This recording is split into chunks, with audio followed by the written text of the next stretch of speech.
আমি রিয়া চলে এসেছি তোমাদের সাথে পদ্ম গাছের কিছু টিপস নিয়ে। আমি যেই টিপসগুলো ফলো করি বাগানের জন্য, তবে হ্যাঁ, আমি এগুলো আমার মতো করেই আমি ব্যবহার করি। তবে এগুলো যখন থেকে আমি এগুলো স্টার্ট করলাম তখন থেকে আমার পদ্ম গাছের এত সুন্দর, মানে কি বলবো, ফুলও হচ্ছে, কুঁড়িও ভরে থাকছে। একটা ফুল ফুটছে তো একটা পরের দিন কুঁড়ি আসছে। দেখো আমার বাগানে কতটা সুন্দর কুঁড়ি, আর কুঁড়িতে ভরে থাকবে। গাছের পাতাগুলো কতটা হেলদি সেটা দেখো। জল পরিষ্কার রাখতে হবে।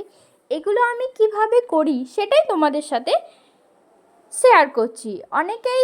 অনেকের সাহায্য হবে আমার মনে হয়। এটা যদি আমরা সবাই মিলে, যে আমরা আমার বাগানে কি করছি, তার বাগানে কি ফলো করছে, কোন টিপস রয়েছে, সেগুলো যদি আমরা নিজেদের মধ্যে আলোচনা করে নিই এই ভিডিওর মাধ্যমে, তাহলে আমার মনে হয় আমাদের বাগান আরও সুন্দর হবে। এই দেখো আমি পানা রেখেছি কেন, কারণটা বলি। জলটা পরিষ্কার রাখার জন্য। পানা ওই যে নোংরা জিনিসগুলোকে প্রচুর শোষণ করে। পানা রাখলে দেখলে তো আমার এই জলটা কতটা স্বচ্ছ, মাছটাও দেখা যাচ্ছে। আর এই দেখো নতুন নতুন কুঁড়ি। তারপরে 2 নম্বর যেটা করতে হবে, পাতাগুলো জল দিয়ে ধুয়ে দিতে হবে। পদ্ম গাছকেও স্নান করাতে হবে, অন্যান্য গাছগুলো আমরা যেমন স্নান করাই সেরকম। 3 নম্বর যেটা কাজ, সেটাই দেখো, যে পাতাগুলো নষ্ট হয়ে যাচ্ছে সেই পাতাগুলো থেকে ফাঙ্গাস তৈরি হতে পারে। এই নষ্ট হওয়া পাতাগুলো তুলে ফেলে দেবো। আবার যখন পানা বেশি হয়ে যাবে পানাটাও তুলে দেবো। তাহলে কি হবে, পানাতে বেশি ভরাটি পানা থাকলে আবার জলে রোদটা পুরো পড়বে না জলে।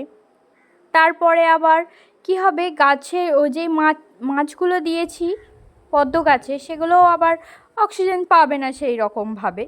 সেই জন্য কি করব, পানাগুলো তুলে দেবো। আর এই যে খারাপ পাতাগুলো তোলার কারণ হচ্ছে, এই খারাপ পাতাগুলোকে শুকাতে তো গাছটা যে এনার্জিটা দেবে, সেটা নতুন পাতা বা একটা কুঁড়ি আনার জন্য সে এনার্জিটা দেবে। ওই এনার্জি বাঁচানোর জন্য আমি এই পাতাগুলোকে তুলে ফেলে দিই। এই দেখো এরকম পাতা তো রাখা যাবে না, খুব ফাঙ্গাস হয়। আর জলটাকে পুরো একদম পরিষ্কার রাখতে হবে। জল পরিষ্কার রাখাটা খুব ইম্পর্টেন্ট। আর দেখো, আর জলটাকে কিভাবে পরিষ্কার করবে বলো তো। এই যে দেখতে পাচ্ছ, এই যে ধুলো হালকা হালকা পড়েছে, আমি এরকম একটু নোংরা থাকলে আমি পরিষ্কার করে দিই। আমার ভালো লাগে না, 2-4 মিনিট সময়ই প্রতিদিনই দিতে পারি পদ্ম গাছের জন্য, তার জন্য নয়। এই যে দেখো ওভারফ্লো করে দিবি। হ্যাঁ, পদ্ম গাছটির যখন যত্ন করব, যখন থেকে বসাবো তখন থেকে আমরা যদি প্রতিদিনই 2-3 মিনিট দিই, এনাফ পদ্ম গাছের জন্য। আর তারপরে প্রচুর পরিমাণে কুঁড়ি পাওয়ার জন্য এই টিপসটা তোমরা ফলো করতে পারো। যখনই একটা ফুল ফুটে যাবে তখনই তোমরা এই স্টিকগুলোকে তুলে দেবে। তাহলে আবার নতুন করে কুঁড়ি আনার এনার্জি গাছ কিন্তু রেডি করতে শুরু করে দেবে। আমি এই টিপসগুলো ফলো করেই আমি এখন আপাতত আমার বাগান ভরা, মানে গামলা ভরে, কুঁড়িতে ভরে আছে আমার গামলা।